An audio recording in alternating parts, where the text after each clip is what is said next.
I'm the type of individual, I'm a great listener. I can hear, and I've made a fortune out of just listening to people.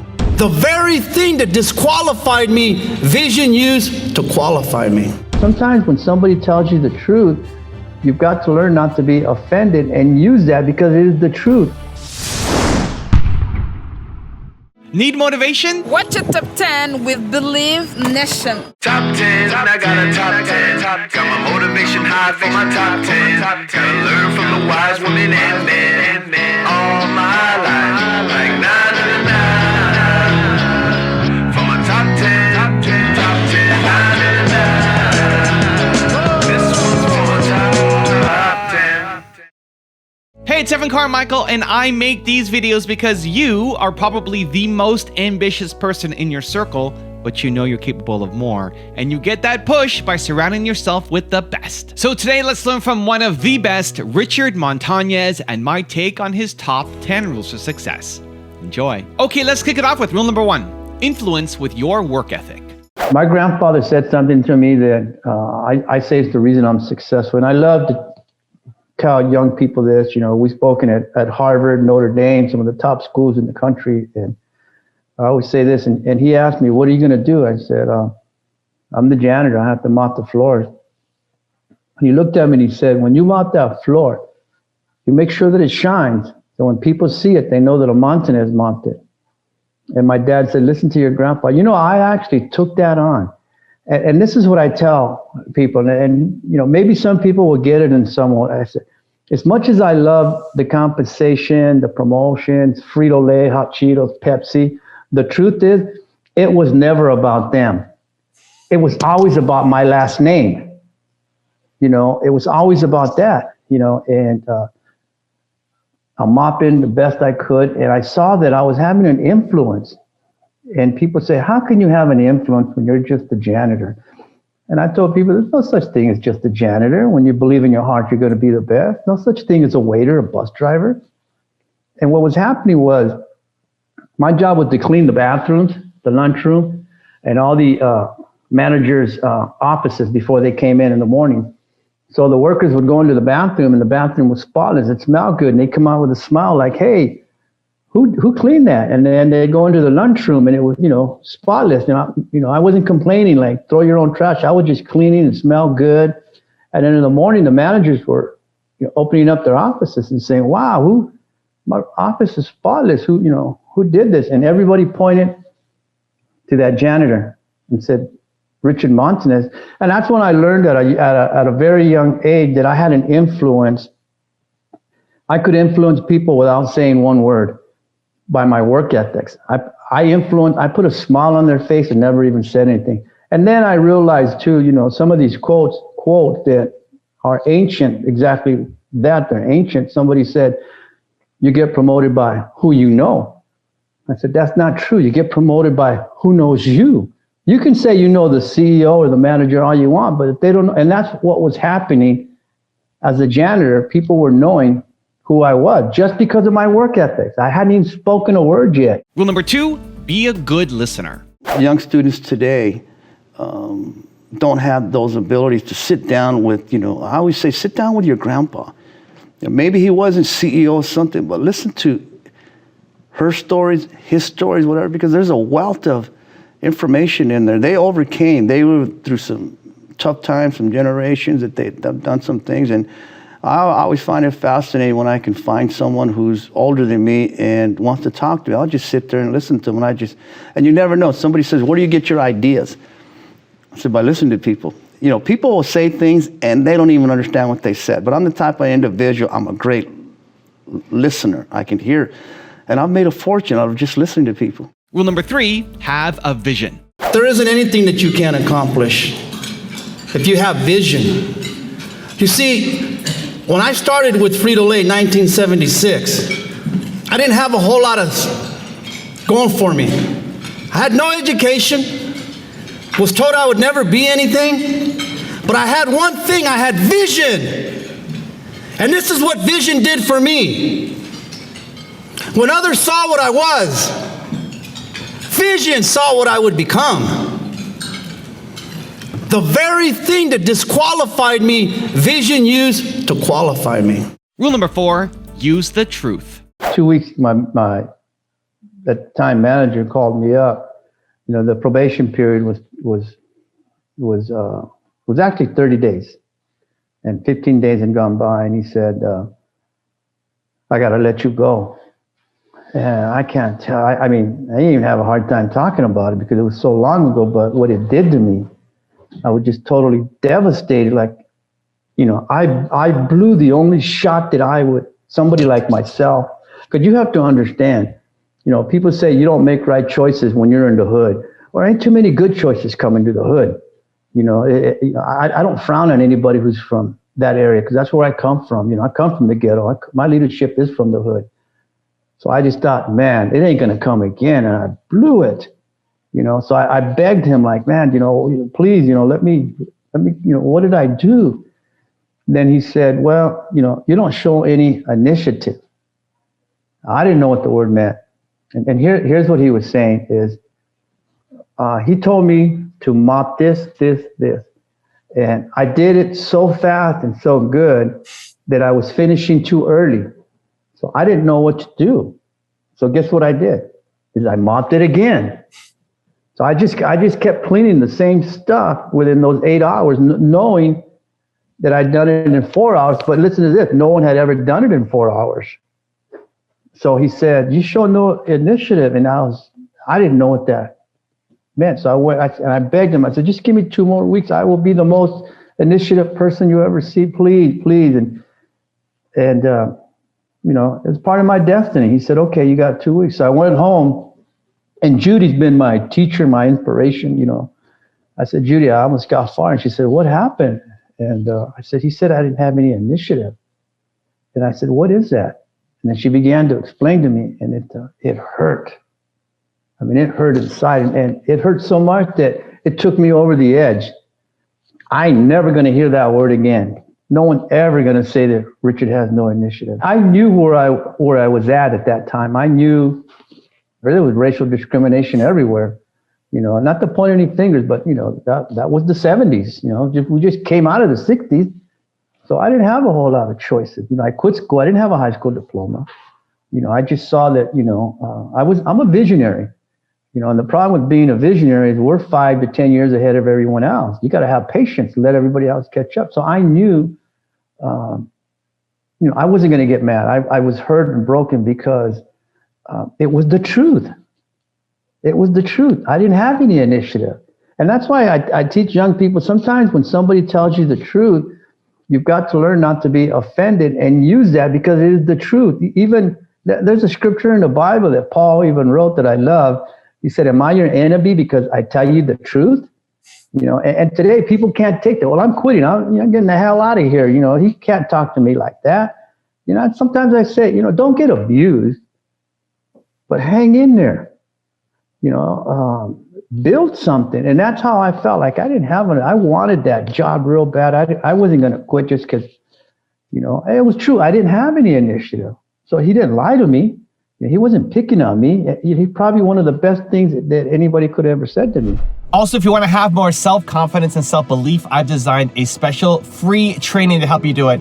The science says it can take up to 254 days of consecutive action to build a new habit. And I want that for you. I want you to build the habit of self-belief. So what I'm going to do is email you every day for 254 days a link to an unlisted video that will shift your belief forward. To get on it for free, the link to join is in the description below. People always kind of dump on, fast food industry. If I had to do it again, I'd go work for McDonald's. One of the real reasons we don't do the things that frighten us is because we are afraid of being judged. I want you to write 5 questions down that you're going to ask yourself 3 or 4 times a day. 5 questions that are positive for yourself. Rule number 5, stand out. That was an interesting time. I was a young boy during the civil rights movement of the 60s. Now, what I like to tell people is that I wasn't old enough to have an impact on the movement, but I was old enough that the movement had an impact on me. And here's how the story goes. We're in a one-room apartment, and my mom's getting me ready for school. because I was being bused from my school to an all English speaking school across town.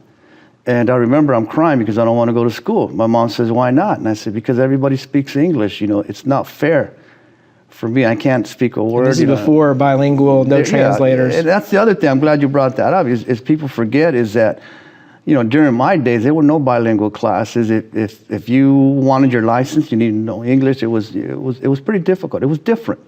It was really different. And so my uncle takes me to the corner, and here comes the yellow bus. And then there goes the yellow bus. So I'm kind of happy and telling my uncle, I guess they're not going to stop for us. There was about 10 of us waiting. Then all of a sudden we hear this big pop and bang, and we see this green bus coming up the hill, smoking, and that's the bus that they sent for us. And I remember I told my uncle, it's just like it happened yesterday. And that's why I say sometimes you got to go back, you know, so you can catch some of those wisdom and some of the things that happened to you. So I'm telling my uncle, why can't I ride the yellow bus like the other kids? And he has no explanation. He says, I don't know. This is the bus that they sent for you. You know, Jeremy, it wasn't till I was an adult that I finally realized why they sent that green bus. And it was society at the time saying that this group of children, this group of 10, they're not good enough to ride the yellow bus. Let's put them on a green bus, parade them across town so that the whole town can see that because of who they are, they're not good enough to ride. And as a young boy, that I took that on, because you have to understand, I didn't know what diversity was. I didn't know what discrimination was. I didn't know what race was. But one thing that I did know, and I knew my color. So for me, it was like, oh, dark skin is kind of like a second-class citizen. That's all I knew. So, oh, okay. So I began to take that on. I'm not good enough for the yellow bus. So we get to school. I don't understand the word the teacher's saying, but I always said this, that there's one sound that's international, that every child knows that sound, and that's the sound of the recess bell. Recess, that's right. Or lunch. Lunch. So matter of fact, it was lunch. So it was lunchtime. So it was all a relief. And, you know, my group, we got our lunches, and, you know, we sat outside, and I pulled my lunch out. And I was getting ready to take a bite, and I put it back. I put it back because everybody in that whole playground was staring at me. And the reason they were staring at me because it was a burrito. And what people need to understand that this was 1963, the world hadn't seen a burrito yet. Right. You know, contrary to popular belief, Taco Bell didn't introduce the burrito to the world. Me and my mom did. But the fact is, I was embarrassed. Yeah. So I went home and I told my mom in Spanish, I said, you know, make me a bologna sandwich and a cupcake like the other kids, because I don't want to be different. And I told my mom, why do I have to ride the green bus? Why do I have to be this color? Why do I have to speak this language? Why do I have to eat this food? I want to fit in like everyone else. But my mom, I've always said she's a marketing genius. She said, no, this is who you are. And that was Wednesday when I was busted at school. So Wednesday was my burrito nightmare. Thursday, she made me 2 burritos. And she said, here's one for you, and here's one to share with a friend. So I went to school, shared a burrito with a friend on Thursday. Friday, I was selling burritos for 25 cents a piece. And thus the entrepreneurialism kicks in. That's when I realized that even at a young age that, you know what, maybe, just maybe, there is something special about being different. And I finally realized, Jeremy, that none of us were created to fit in. We were all created to stand out. And I think that's what we need to teach our young people, is quit trying to fit in, because it's never going to happen, because you weren't created to fit in. You were created to stand out. So for me, that became a revelation that led to a revolution of my life. I knew that, okay, I'm different, but it's okay. And I really started to fall in love with my culture and who I was. Rule number 6, get your revelation. In life, all you need is one revelation to create a revolution. And I didn't know that then, but I was about to get the biggest revelation of my life that was going to create the biggest revolution in my life, but the revolution in my company that was going to lead to a revolution in the industry. So I like to say, you know, and I get excited about this, I like to say that, yes, I changed corporate America. And people will say, you're so full of yourself. I said, I am.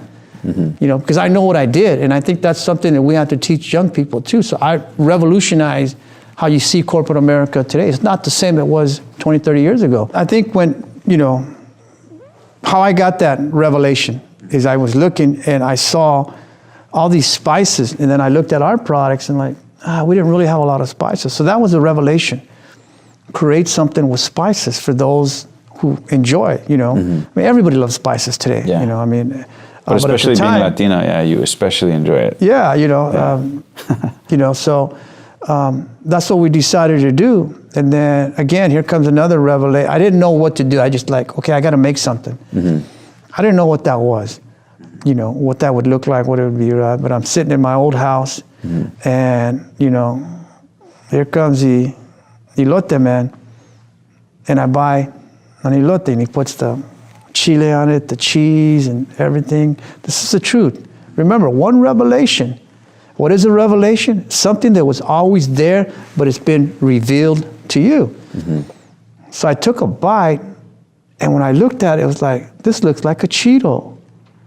What if I put chili on a Cheeto? A crazy, ridiculous idea. What are you doing? Yeah. So I went and told my wife, hey, we got to make some special chili. So I went to the plant and got some Cheetos with no cheese on it. Took them home, and me and my wife, you know, we worked on a recipe. We tried this, we tried that. We finally got it down. She took some to work, I took some to work. Everybody loved it. Wow. I said, man, Richard, you got to call the CEO. This is great.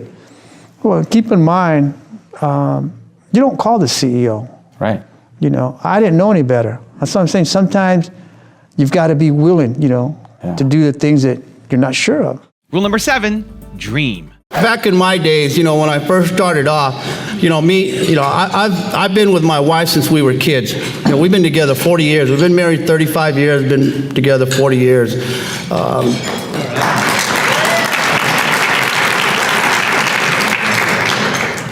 You know, but when we got together, we didn't have any dreams. That's why I like to tell young people, you know what, dream, let it be wild. It's okay. Throw it out there. See, my dad and my grandfather were good men, but they didn't know how to dream because all they were doing was working. So when I started working full time when I was in the 3rd grade. My grandfather picked grapes, my dad picked grapes, then I picked grapes. So we didn't have time to dream, but we had hope.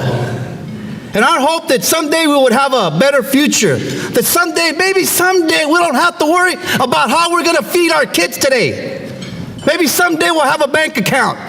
Maybe someday, Judy, you and I will be able to write a check. Maybe someday we'll live in that neighborhood that we used to go trick-or-treating, and they'd throw us out because they said, you don't live in this. But I remember, I didn't want to go trick-or-treating in the barrio. There was no candy in there. Me and Judy used to go across town where you get the big Hershey bars. But after a while, after a few knocks, they would realize, you know what, this is not your neighborhood, is it? Go back. We were never hurt because we didn't know what discrimination was. We didn't know what it was. We don't belong there. We got to go back to the other side of the track. Young people, I want to tell you today, listen to me, young people. You don't need anybody's permission to become great. Right. And if you feel you need somebody's permission, well, I'm here to give it to you today. You have my permission to be great. Rule number 8, take initiative. I turned it around. You know, I did my job in 4 hours, and I was on, there was a wall that separated production from the offices and the lunchroom. Because in production, there was, you know, quality control. You couldn't go in there unless you had hairnets and, you know, protective equipment. So what I did is I borrowed some protective equipment, and I went in there and I started hanging out with the operators, the people that were running the lines, and I started taking their trash outside.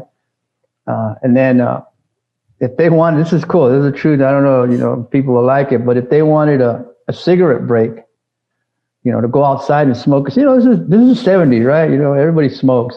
So I would say, well, just show me what to do. You know, you'll just be gone for 5 minutes. And they're like, I don't know. Like, oh, come on, I'm a mechanic, you know, I really am, you know. And so they would teach me, you know, how to watch the line, and they would go outside And I'd do that for a couple of weeks. And so the other managers were telling my manager, like, hey, the guy on your crew that mops in the night, man, hey, I just want to thank you for letting him take my trash out.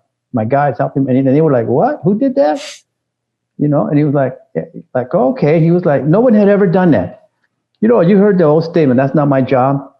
Oh, well, yes. after he told me that, I never said that. I said, I'm employed here. That is my job. That is my job. And little by little, I learned how to run the Burrito lines. How to, and it is like being a pilot. It's not, people say you just make chips. Oh, no, man. It's like you got to go to pilot school to learn how to make Doritos and potato chips and Fritos. Believe me, it takes a couple years to be a master. Rule number 9, stay away from haters. Because there's always the doubters, and I like to tell young people, stay away from the haters, And people said, well, what do you do?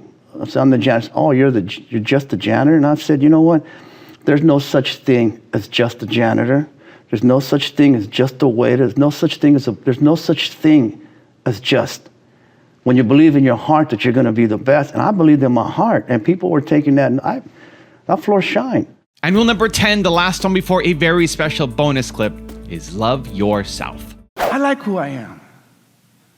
I hope all of you love me, but if you don't, it's okay. You know why? Because I love me. Young people, fall in love with yourself, because when you fall in love with yourself, there's a freedom to be yourself. Now I've got some special bonus clips that I think you're going to enjoy. But before that, it's time for the question of the day. I want to know, what was your single biggest takeaway from this video and your plan of action for the next week? When you just watch a video and you get motivated, the science says you have a 35% chance of actually following through. That's not good enough, Believe Nation. We need to take some action. But when you watch a video, you get motivated and you create a specific plan of action, that number jumps from 35% to 91% chance of you following through. And when you publicly commit to other people, like leaving a comment down in this video, your number jumps to 95% chance of you actually following through on the plan you set for yourself. So I want to know your single biggest takeaway from this video and your plan of action for the next week. Leave it down in the comments below so I can celebrate you. Everything created has a step-by-step protocol, and sometimes you just need to break out in order to break through. Young executives, listen, stay away from people who discourage you and hang out with people who encourage you. You know what it is to discourage someone? It means to go into their heart and pull out their courage that they're never the same. You know what it means to encourage someone? It means to grab courage and put it in their inner being where they're never the same. That's who you need to be spending time with, people who encourage you.